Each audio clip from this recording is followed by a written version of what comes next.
Hello, everyone.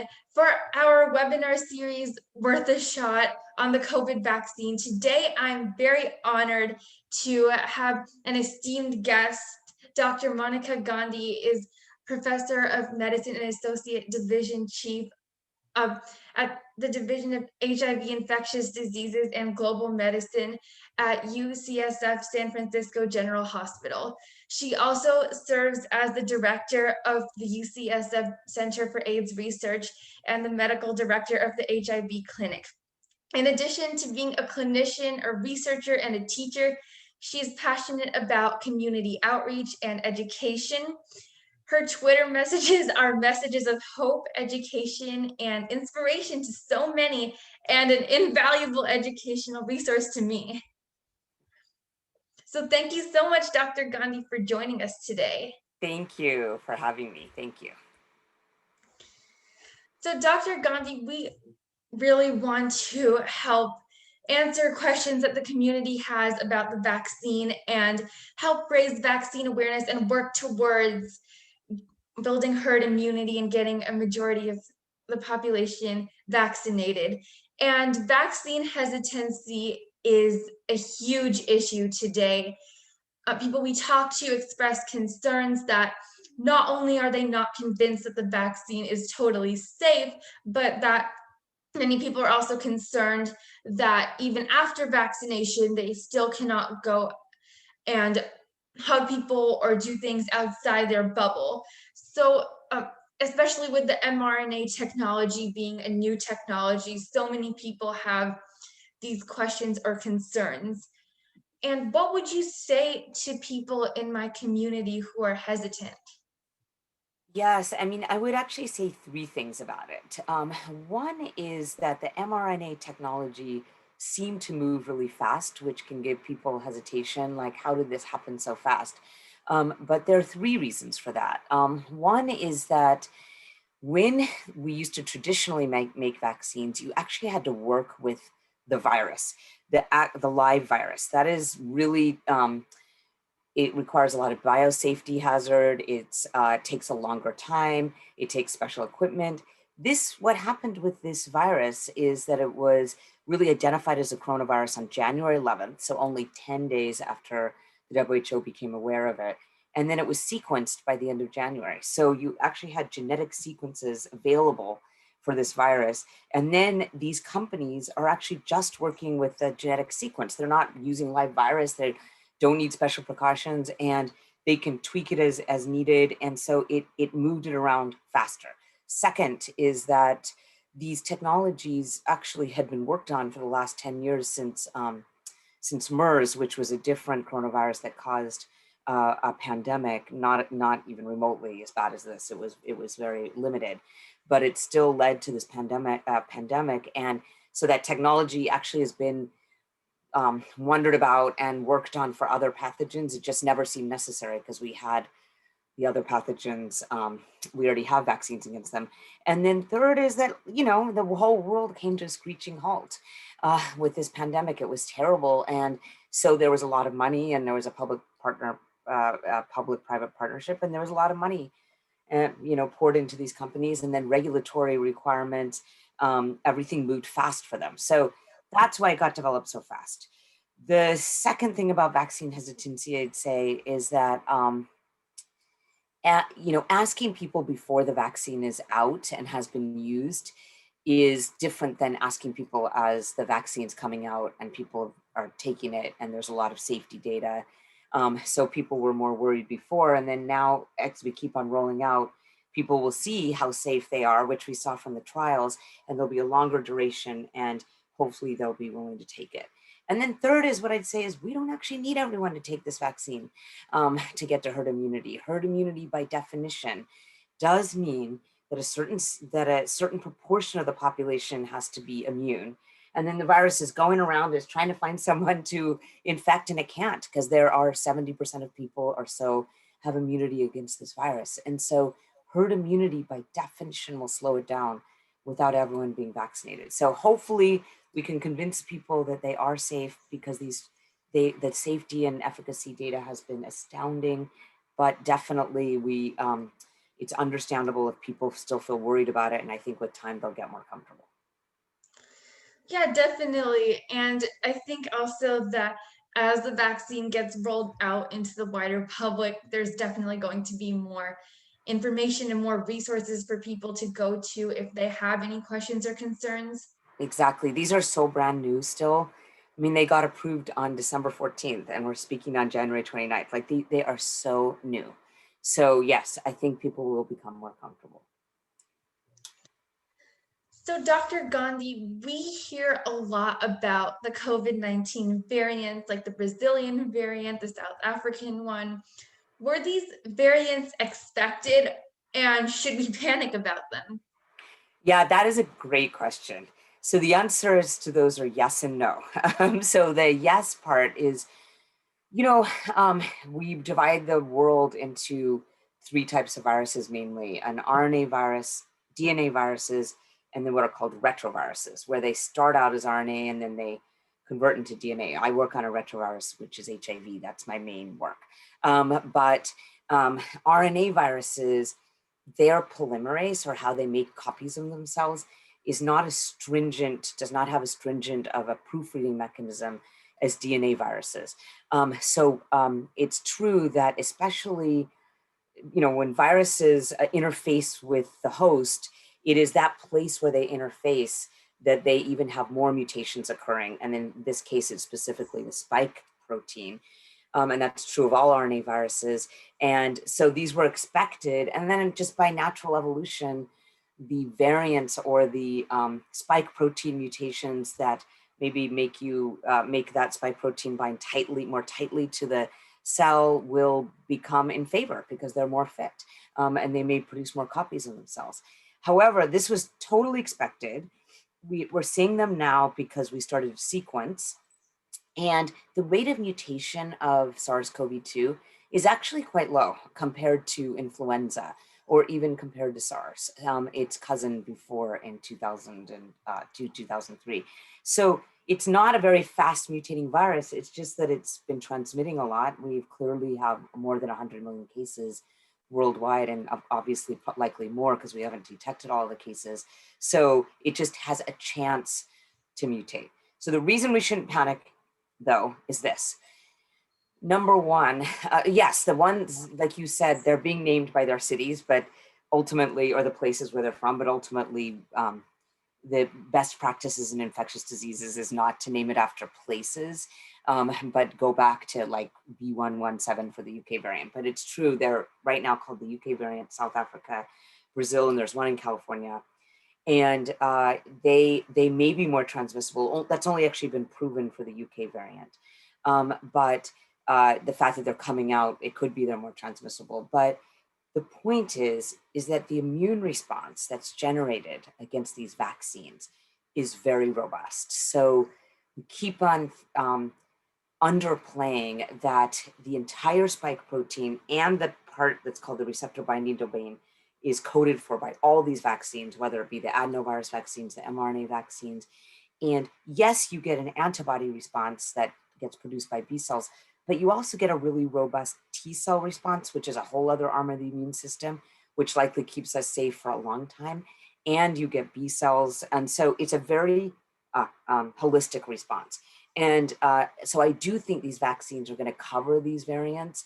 It's true the South Africa one, maybe the immunity generated isn't as robust from antibodies. Hopefully the T cell response will be robust and long lasting.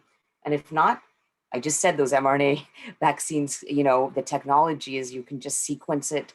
You can just take the South African variant, put that sequence into the lipid bilayer and make that your booster shot if needed. So we should not be panicking. We are at the precipice of ending this pandemic through these vaccinations, and that we have to focus on that optimism through technology. Thank you so much. This gives us great insight into these new variants. And I know that many people in the community have been extremely concerned and just wondering, do I need to be worried about this? Do I need to be panicking about this? Is this The something media is that's, not helping us here. yeah. They are putting out a lot of they're used to talking about COVID-19, and I think we do need to we need to have more positive messaging, because vaccine hesitancy can also be generated by the idea that why am I taking a vaccine if we're not going to get back to, like you said, human closeness, human lack of human distancing, not wearing masks. That is the purpose of mass vaccination and getting to the end of a pandemic, is to stop these restrictions, which are actually very unnatural. It's very natural for people to stay away from each other, to not be in school, to not, want to be together. So we will increase vaccine hesitancy if we're not optimistic about these vaccines. And every vaccination is a step in the direction of normal. So Exactly. getting people to take the vaccine is helping us move in that direction.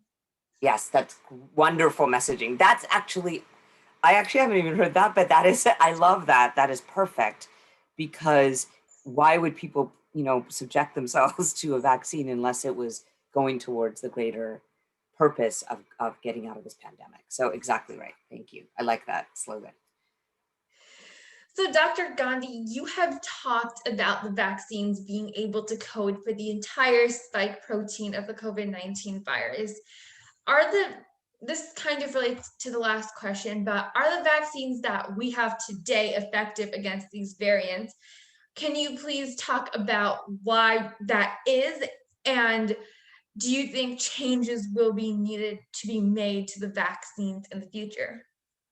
So yeah, this is a great question. So right now, the data that we have is that the Moderna and the Pfizer vaccines are essentially um, really powerful against all of the current variants. You have to ignore the misinterpretation of headlines about the South Africa variant with the Moderna vaccine, because even though the neutralizing antibodies that were generated against that particular variant may be lower, it was still much above what we think would be required to neutralize this particular virus, the South Africa variant with its particular mutational pattern. The Johnson & Johnson vaccine, which we only have a press release on its data as of January 29th, the day that we're talking, because the press release just came out yesterday, looks like that, at least in South Africa, because it was studied in South Africa, Latin America, and the US were the three sites of the phase 3 trial, that at least against severe illness, 85% of severe illness was prevented by the Johnson & Johnson adenoviral vector DNA vaccine, and 100% of hospitalizations and deaths were prevented. Moderate disease, the prevention of moderate COVID-19 was lower in the Johnson & Johnson vaccine only in South Africa compared to Latin America and the US sites. So it is possible that moderate disease will not be wiped out as fast as severe disease. Of course, severe disease is what we need to, wipe out. I mean, that's the problem with the coronavirus, this particular SARS-CoV-2. It absolutely causes severe disease and is very troubling, and the deaths and hospitalizations are real. So that is what we want to vanquish, is that aspect of the virus. But if we want to vanquish moderate disease, then it may be required for the Moderna, Pfizer, and Johnson & Johnson vaccine in that particular area to be tweaked. Now, again, 57% efficacy against moderate disease, however, may be enough to slow down the virus such that those kind of modifications are not required. Why? Because the virus literally cannot find anyone to infect when enough people are immune enough. So we're going to have to see if that will even be required. Thank you so much. So I know we've been talking about herd immunity a lot, and I think that's a word that we're hearing a lot in the news. So, Dr. Gandhi, at what point do we say we have achieved herd immunity? When can we expect it? And is herd immunity amongst adults enough to protect kids? Yeah, great question. So, in a way, the herd immunity will reveal itself, meaning the proportion of the population that needs to be vaccinated, plus the natural immunity that's occurred from natural infection, will almost reveal itself, because the cases and hospitalizations, but specifically cases, will slow down on their own. The models are showing us 70%. Now, I don't know if it's going to be less, or I don't actually think it will be more. And so 70%, if we estimate that 20% of the US population at least has had the virus, which is the current estimate, then it's 50% of people need to be vaccinated. But of course, people won't know if they've had the virus sometimes because it was asymptomatic infection. So we think we need to get to 70%. If we vaccinated, and it was actually University of Washington that showed us this, 14,000 people a day in a major city like Seattle, we could get to that vaccination, we could get to herd immunity by the summer of 2021. 6 more months. I don't think we're getting, I actually don't, our vaccine rollout has not been that fast, and I'm estimating more fall of 2021. It will by definition stop with herd immunity. What that means is that literally if there are, for example, if 288 million adults, because the rest are children that can't get the vaccine right now because we don't have the data, have achieved immunity, or even 70% of 288 million adults in this country, yes, children will be safe, because people will not be, it literally can't come and infect you as an adult, and so children around adults will be safe. However, of course, the vaccines are being studied in younger groups in children. The Moderna and Pfizer vaccines are both, almost one of them is completely enrolled and the other one's enrolling. And so it will be eventually likely given to younger children, but by definition, it will stop.